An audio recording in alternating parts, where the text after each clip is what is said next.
welcome to my channel. My name's Cressy and today we're going to be making a cocktail inspired banana bread. So I first made this recipe about a year ago and it was inspired by a Manchester restaurant's cocktail. So I've just kind of taken the components from that and then put that into cake form.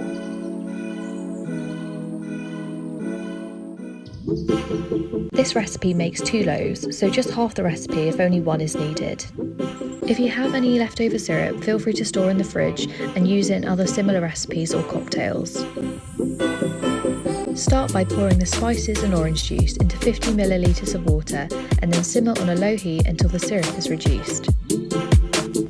After that, strain the syrup through a sieve and leave to cool. For the cake, start by preheating the oven to 180 Celsius. In this recipe, I've used sunflower oil, but you can also use alternatives such as coconut or avocado. Pour the sugars into the oil and then mash 4 ripened bananas. Whisk the oil and sugar together until it's fluffy in texture. Beat 4 eggs in a bowl and then gradually whisk this into the mixture along with coconut cream and coconut milk. Gradually pour in the mashed bananas until everything is well incorporated.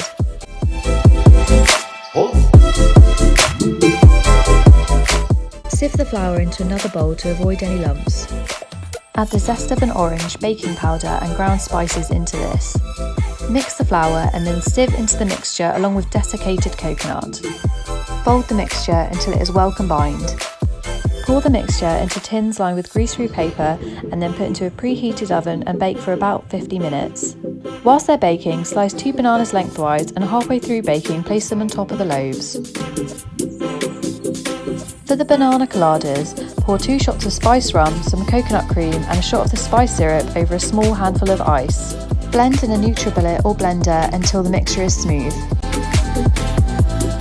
Strain the cocktail into an ice glass and then sprinkle some banana with sugar before blowtorching. These garnishes are completely optional.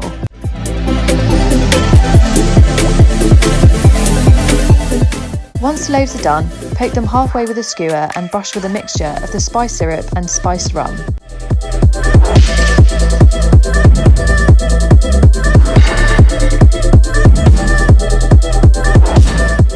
Once you're done, leave to cool in the tins on a wire rack before storing in an airtight container or wrapped in foil to keep them fresh.